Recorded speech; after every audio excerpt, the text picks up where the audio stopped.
Hey, Dane here, and welcome to my garage. This is a continuation of placing the seals in the rear axle. So I've already done both rear axle seals. Now I got to do the pinion seal, which is attached to your drive shaft, which is what this is.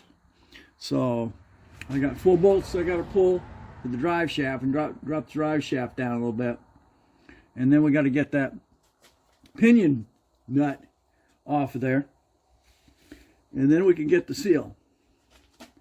So stay tuned. All right, I got 3 out. I got to get the top on, which means I got to rotate the shaft. Man, I'll tell you, they put some blue Loctite on there. They were like kicker. Oh man! So now I gotta drop it down, get the wheels off the ground, and then I've got to rotate the drive shaft. Now, what you want to make sure you do is you want to mark that so you know where that was lined up before you pull that, because everything still has got to stay balanced from the factory. So we need to make sure that we know exactly where that came off of. You're going to do the exact same thing before you pull that back pin off. It's kind of a good idea to freaking do a bunch, so then you have no mistake as to where that was lined up when you pull it.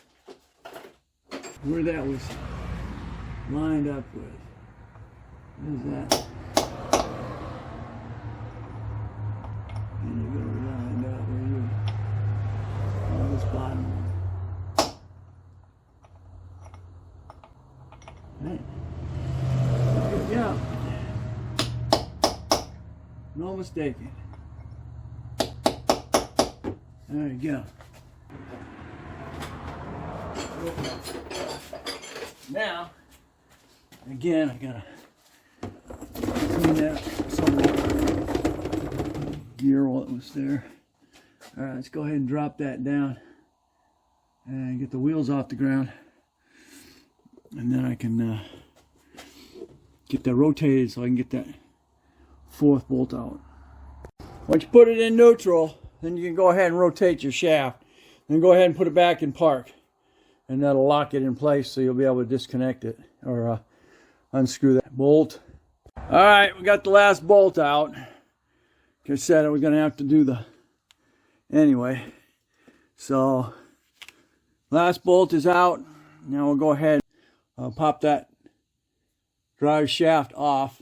I'm probably going to push it up as high as I can using the aid of the jack stand. So that's where we're at. All right, I've now got I popped that off of there, so now we have that nut free and clear. I don't know if somebody was in here already. I don't know. Maybe I'm redoing something that somebody else did. So we got that nut. We get that nut off of there, and then we'll go and get the yoke. And then I don't know if it may be on there to a point where I have to use a pair of some pulley puller to get it off there. It's a lock nut. We'll find out what size that is and see what it's going to take to get that to break loose as well.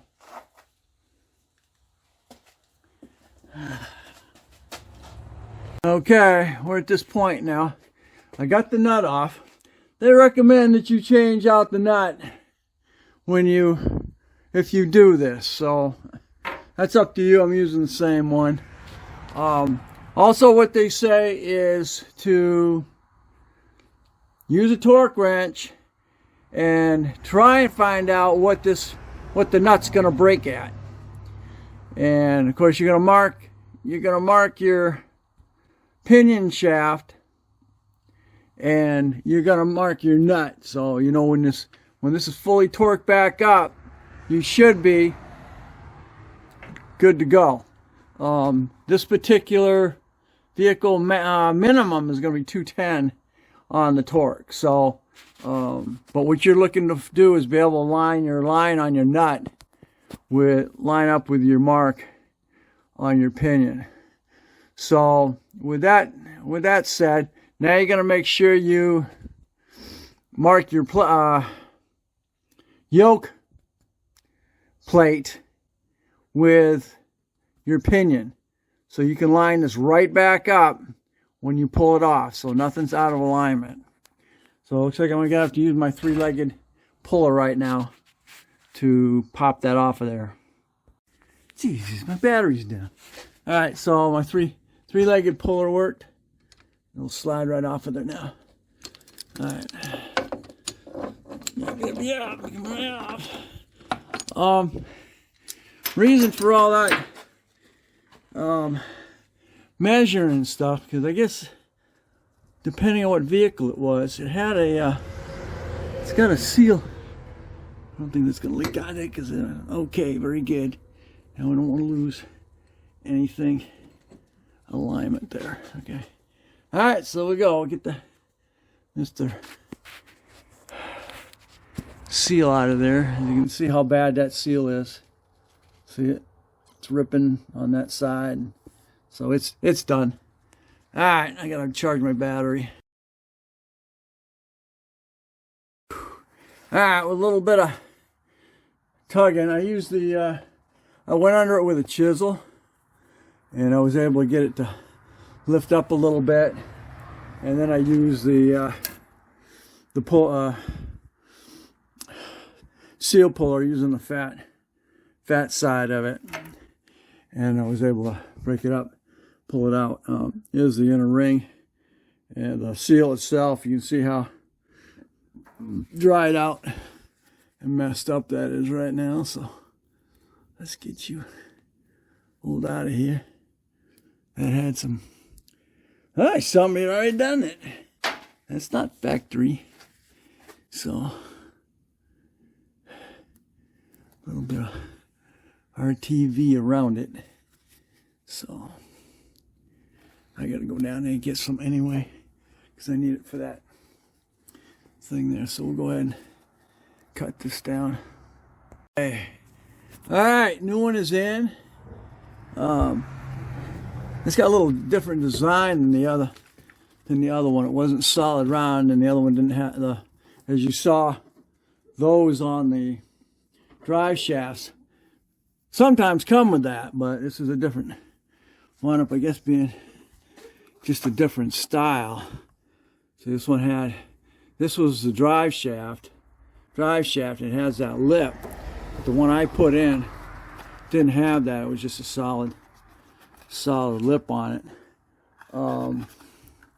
This one here, that seal there is a little similar to it, because it has that outside, has this outside sealing around the outside, but it also has a form of sealant on the inside, which is what's pressing in and sealing that. So there we are. Now let's get our yoke back on here, and we'll be good. It's got to have a little bit of grease. Jesus, there it goes again in the crud. Okay, what I want to show you is sometimes this yoke has got around the outside here, it's going to have a buildup. Make sure it's nice and shiny. Also, what you're looking for is any wears and pits. If so, you're going to leak again. So I'm going to show you that. All right, we're at that point. Got the shaft up and pre-tightened up. And next step is going to go ahead and torque that. It says minimum torque 210. And that's about what it was when I broke it. So that's what we're doing now. All right, and just got done torquing it. And I set my torque wrench to 210. And look what we got.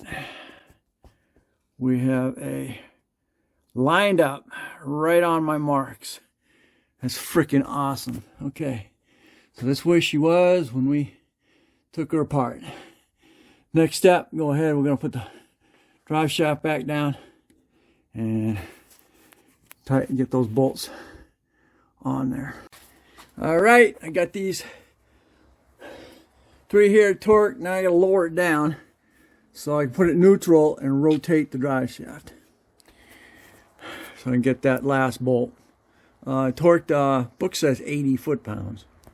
All right, this is, I guess I can shut this down. This is the Nitro, and I had to give this up the other night because she hit a deer, and I just got it done, as you saw, and I didn't even have a chance really to get it drive it, make sure it wasn't leaking.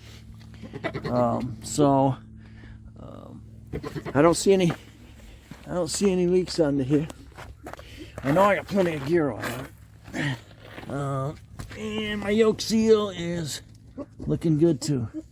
All right, so I can close this one down. Oh God. When I get a chance, I'll recheck the gear oil on it. But other than that, there it is. Thanks for watching. Don't forget to comment. Give me a thumbs up if you like. Subscribe, and we'll catch you on the next Dinner's Garage. And this is on the Project Nitro.